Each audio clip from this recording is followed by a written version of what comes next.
Yo, what's going on, guys? Mush back at it with another video, once again to take a look at the pre-built gaming PC options over on Amazon, and just in general, how it's looking.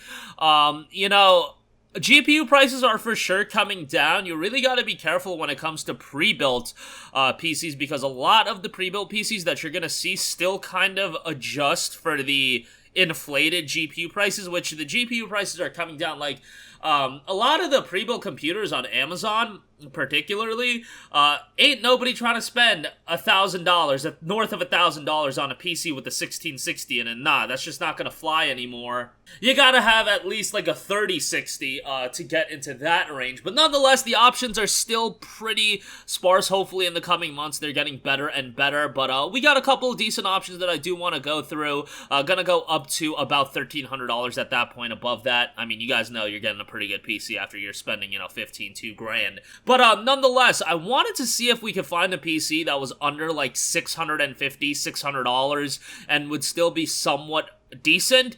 Found the HP Pavilion gaming desktop with a GTX 1650 Super, an i3-10100, 8GB of DDR4 RAM. This is $635. Now, those specs are serviceable if you're looking for an entry-level PC. If you're just trying to play a couple games here and there, you're trying to have a work PC or a school PC, and you're just trying to do some gaming on the side, this is a pretty decent option. Unfortunately, it does cut corners in some areas. Most notably, it's only got a 256GB PCIe NVMe, which that's going to get pretty limiting. Like, some of you guys are savants and you can get by with 256GB, but nowadays when you got games like RDR2 being like, 100 or 80 to 100 gigs in their own, that's going to be a bit of an issue. 256GB is going to be a bit of an issue, so you might want to get some extra storage on top of that. If you do think you can be a savant and make 256GB work for you, hey, more power to you, but $635 was the best price I saw for a PC that was relatively decent and could get you by. Like, we ain't trying to get a GT 1030 PC over here, so, yeah, that's not a horrible option if you're on a super tight budget. Okay, now we're going up in budget quite a bit. Wanted to find a good 1660 PC with a 1660 Super around that range, or a 6500. I saw a Skytech Chronos Mini. This has a 1660, 2.9 gigahertz i5-10400, and it's $660, but this is a renewed premium, so like, take that for what you will. Outside of that, you're looking at the Chronos Mini with a Ryzen 5 3600 with a 1660 Super, 16 gigabytes of DDR4 RAM, which is pretty notable, 500 gigabyte SSD, $885. Like, man, if we could get this around the $800 range, I would actually be, like, relatively okay with it. $885 is still pushing it a little bit too much in my opinion, but this is the best one I saw with a 1660 particularly. I didn't see a lot of great options with a 5500 or anything like that, so thought I would mention it.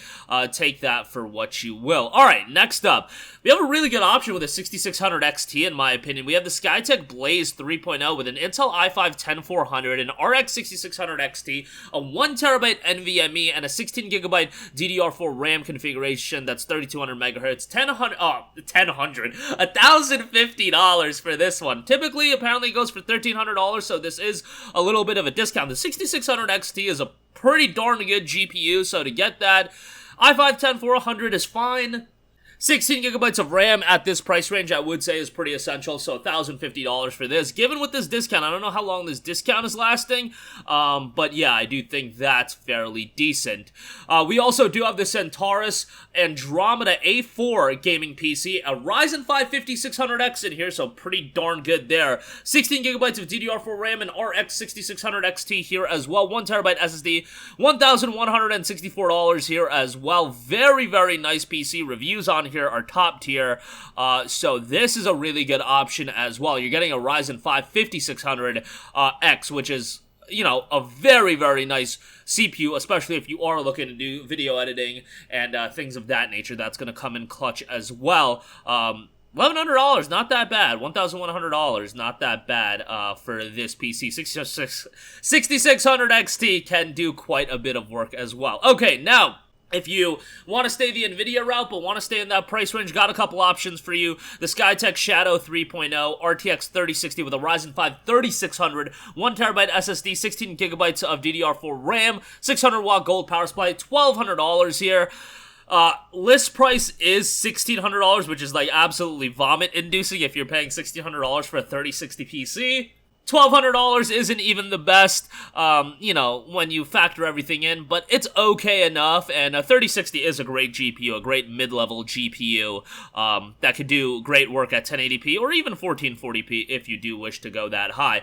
Another option, we have the Allied Gaming Stinger desktop with a Ryzen 5 5600X, very nice CPU there, of course, an RX 6700 XT, 12GB, 16GB of DDR4 RAM, you got a 500GB NVMe SSD, so that is lacking there. 500GB drive at this price range is kind of lame, but you know, you can expand the storage. And 500GB, I would say, for some people, that could get you through. Like 250, you gotta be a bit of a savant. 500, we can manage that. 800 watt, 80 plus gold power supply in here as well. $1,130 on that. And then I do also want to give a mention to something kind of similar, the Allied Gaming Patriot. This is a Ryzen 5 5600X with an RTX 3070, 16GB of RAM. Once again, a 500GB NVMe, which is the drawback here. 650 watt, 80 plus gold power supply. That's $1,300. So 3070, obviously a stellar GPU, but I wanted to give that a mention. I really do like the Gaming Stinger with a 5600X and a 6700 XT.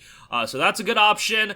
Definitely like the Centaurus. That's a good option with a 6600 XT. The Skytech Blaze with a 6600 XT I think is a really good deal at $1,050. But yeah, if you can, building your own PC, not a bad option right now, especially as GPU prices are coming down lower and lower, and they're pretty darn good right now, and they're relatively, like, easy to find in stock, so go that route if you are down to build a PC. Otherwise, some good pre-built options here. I should say decent pre-built options. Good might be pushing it a little bit too much. You guys know how the pre-built market is, but hopefully by the fall, Black Friday rolls around, we get some really, really good value-oriented pre-builts there, where the PCs are really taking into account the GPUs at their standard price point, because I feel like some of these PCs, most of these PCs, are still a bit inflated from the era where you had to, you know, chop your leg off to buy a damn GPU. But that's gonna do it for me. As always, guys, appreciate you guys watching the video. Let me know what you guys are in the market for. Might go back to doing like top GPUs of the month and everything like that as the market is stabilizing.